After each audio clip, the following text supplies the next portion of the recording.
Hey, welcome to Cherryvale episode 8. We're doing a villager setup today. I pretty much spent the entire last episode procrastinating doing a villager setup by kind of trying to collect armor trims. And honestly, I didn't do a very good job at it. I already had the wild armor trim over here, so the only one I managed to get was the coast armor trim, and I suppose I got the netherite upgrade template as well, which is quite useful because I now have a set of netherite armor that is sitting in my bedroom unused, and the reason I'm not using it yet is because I don't really want to break a set of netherite armor. Once I have one, I want it to be fully enchanted with mending and stuff so it doesn't break ideally. So now I kind of have to build a villager setup so that I can actually wear that set of netherite, because it's not very useful if it's just sitting on an armor stand in my bedroom. And the reason I've procrastinated doing a villager setup at all, because it's not that I don't really want to do it. I actually love villager setups. They are one of my favorite things in the entire game. I love making them. I love using them. I mean, obviously they're just kind of overpowered once they're done. The reason I procrastinated it is because, well, it's going to take a while. I think the last time I did a villager setup,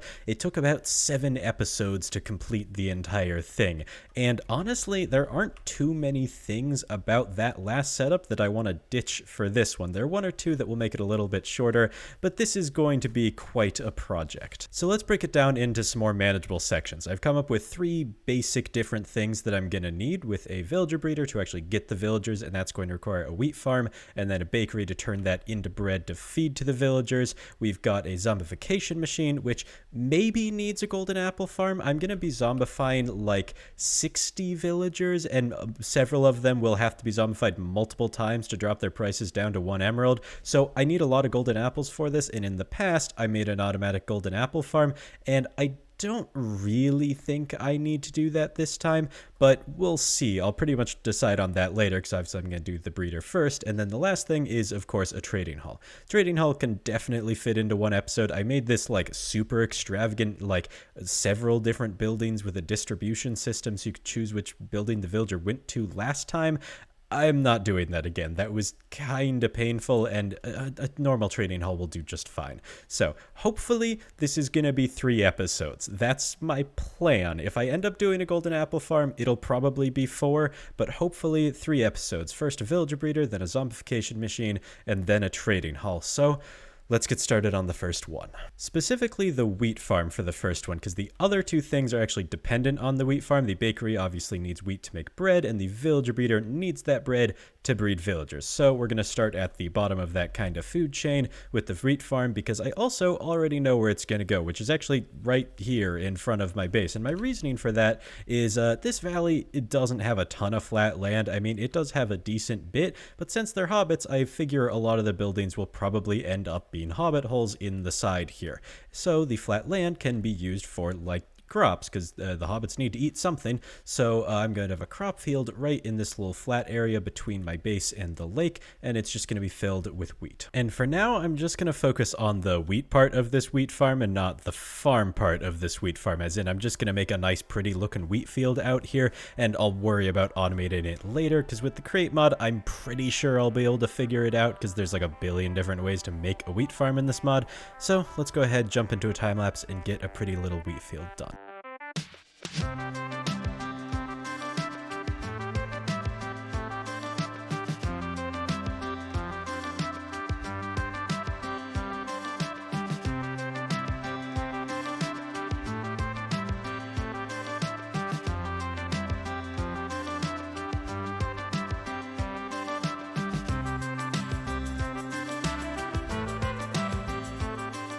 That turned out pretty well. It actually ended up with a little less wheat than I originally intended to have in this field, because originally I made the thing, I just kind of filled the entire ground with farmland. I just filled these paths were farmland, these fences were everything was farmland. I was yeah, that's a good amount of wheat, but I don't really want to have a full wheat field in front of my house. It would make it kind of annoying because I'd trample it all the time, and honestly it'd look a little ugly. So I decided to add these paths in. I think they turned out really well, but then I was paths can't really just immediately border the wheat. So I added some fences and some flowers, and now it's a whole thing, and there's not really as much wheat as there originally was, but it should still be more than enough for our villager breeder. Also, the wheat isn't actually the only thing that I put down in this thing. Well, it is the main reason for this to be here. You'll notice there's some bees flying around. There's some beehives on 2 of the trees, and this beehive specifically, if we head inside of this tree, is an automatic beeswax farm, which I kind of just decided to make like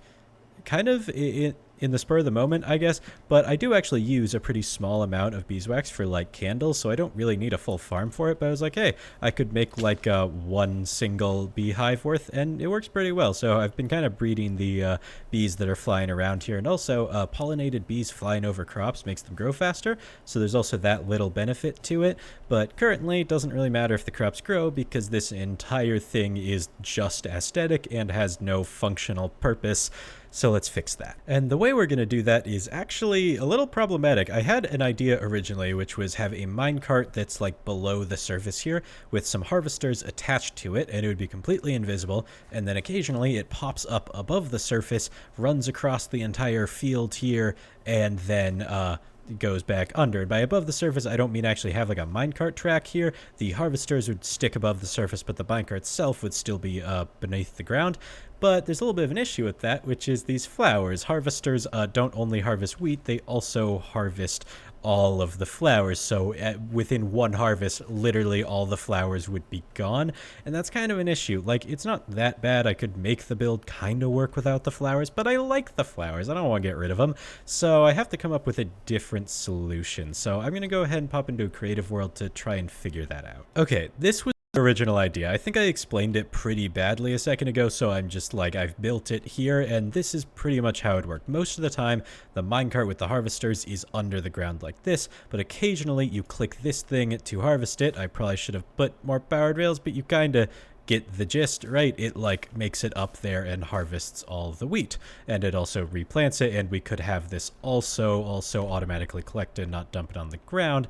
Problem is that would also destroy the flowers because of the irregular pattern of like my field, so we can't really do that. But it does still need to be fully invisible and be able to harvest the wheat. Those are kind of my 2 requirements. So I'm going to try and think up something else that is mostly all underground, but then also, you know, won't destroy the flowers. We can actually like do specific blocks and not others, which I think this might be able to do. It uses a bunch more harvesters, but honestly, I don't really care about how many resources something uses. I have plenty.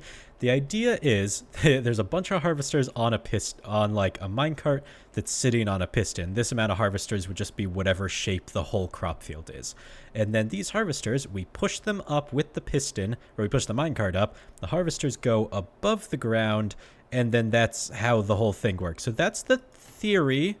Oh, wait, yes, this isn't the right height. 1 minute.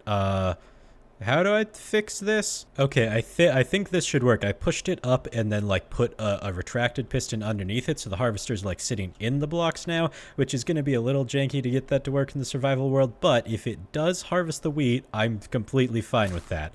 And it does. So pretty much we just do that. Beautiful. All the wheat is harvested. It's going to be a billion harvesters, but like I said, I don't really care. So yeah, all we have to do is we just like, we wait for the wheat to grow, and then every like, I don't know, 10 minutes or so, whenever a decent bit of wheat is grown, we can just like flick it up and bring it back down, and it'll harvest it all. Oh, this is great. It's also so satisfying. Look at it, it's just poof. Oh, okay, this is amazing. I'm going to go build this in the survival world. Well, I've made it. I have the minecart contraption in my inventory, and the reason I have had to contraptionify it is because I can't really build it where it's going to be, because the harvesters are going to be inside of all of these farming, like tilled block. What is that? Farmland blocks. That's what it's called. So I can't really build it like that because you can't really place blocks in blocks. So I built it 1 level down so that the harvesters were 1 below all the farmland. And now if we place it down, you can see just about nothing, which is exactly what I want you to see. You can see the barrel and the portable storage interface. And if we go in the ground, you can kind of see all of the different harvesters. And actually, they're very slightly visible above ground, as in they're like these gray lines in the crop field. But that won't actually be a problem, because the next step is to break this rail, which rotated that whole thing a little bit. No, thank you. Please don't. I could have sworn I put it on a setting of like, please don't rotate my rails. So I'm just gonna like Okay, reassemble that. That assembled backwards. No, it did. Wait, no, it didn't. It just broke my portal. Okay. This is probably the most stress-inducing project that because if I mess this up, it breaks like the entirety of the ground. Okay, you lock rotation. Don't rotate my contraption, please and thank you. Flick that, pick this up. Okay, it shouldn't rotate now. Theoretically, we're gonna try that again. And if it rotates, that is a problem. Probably also switch off the lever that makes it like harvest. Put this down.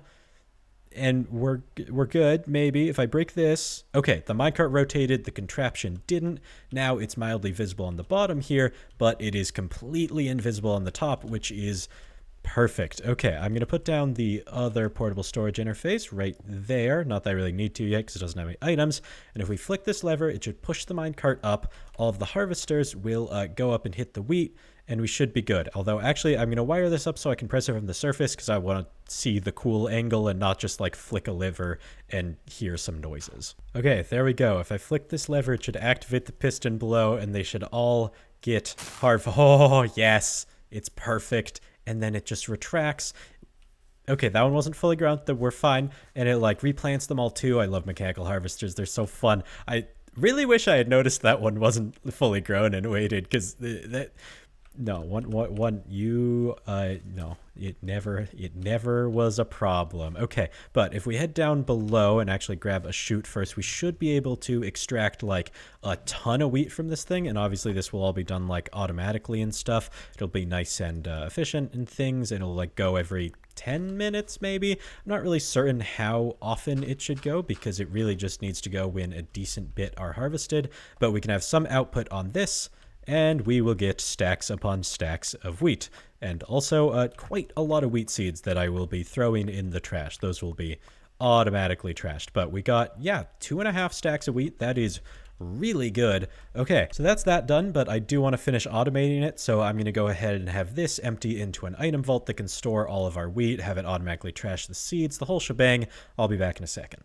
There we go, something like this. I've just added an item vault here. I even added a little bit of a counter back here so we can actually see how much wheat is in the item vault. And yes, I did trash most of it in accidentally having this be filtered for wheat for a second. But we do also have this, which trashes all the seeds. Super nice. And I've even like bothered to filter this for specifically wheat. Yeah, there it is. So this number will not even go up temporarily when seeds are like going through and getting trashed. And I think this wheat has probably grown, yeah, quite a bit in the time it's taken me to build that. So let's harvest it again. It's a very satisfying noise, and we get to watch this number go up more. Oh yeah, 120 wheat. Okay, absolutely beautiful. And now the last thing to go in that I definitely didn't forget to put in earlier is this timer, which should now be functional. It's just 2 pulse repeaters, both set to 3 minutes. So this is a total of like 6 minutes for it to activate this piston. So it gives the wheat 6 minutes to grow, and it will activate every 6 minutes. And actually, I think 6 minutes isn't quite enough. I'm going to put this at 10 minutes, so 5 minutes for each of these things. Where are you? What? Oh, okay. That's neat. That's cool. I didn't realize you could do that. But either way, yeah, 10-minute timer. So every 10 minutes, it will try to harvest the wheat. So we now have a fully automatic wheat farm. And with this project done, I am going to go ahead and end this one here. And I know I said I'd get to the villager breeder in this episode, but hey, this video is already like 13, 14 minutes long, and we're only like a third of the way to the villager breeder. Even if I sped up the pace a little bit, this video would just be a little bit longer than I want it to. So I'm splitting it up into 2. Next time, we will make the bakery and also the villager breeder. But hey, this is kind of a good thing and totally not just me procrastinating, because next week I'm going on vacation. I wasn't going to upload videos that week, but because I'm splitting this up, this video didn't take me too long to make, so I can make a little bit of a backlog and actually still upload videos next week. So it's kind of a win-win situation. You guys get more videos in the week that I wasn't going to upload any, and I get to procrastinate doing my villager setup more by spreading it out some more. So win-win situation. And with that, I'm going to go ahead and end this episode here. But before we do, we've got some YouTube channel member shoutouts to do. We've got 5 of them now, and I might butcher some pronunciations here. Let me know in the comments if I do. But we've got Win, the 3D Gamers, Rain 2.0, Algaman, and Nick. So thank you guys for being channel members. If you want to become a channel member, come hang out with me on Discord. Also, come play on the Minecraft server. You can become one for just $5 a month down in the description below. But for now, that's going to be this episode. I'll see you next time.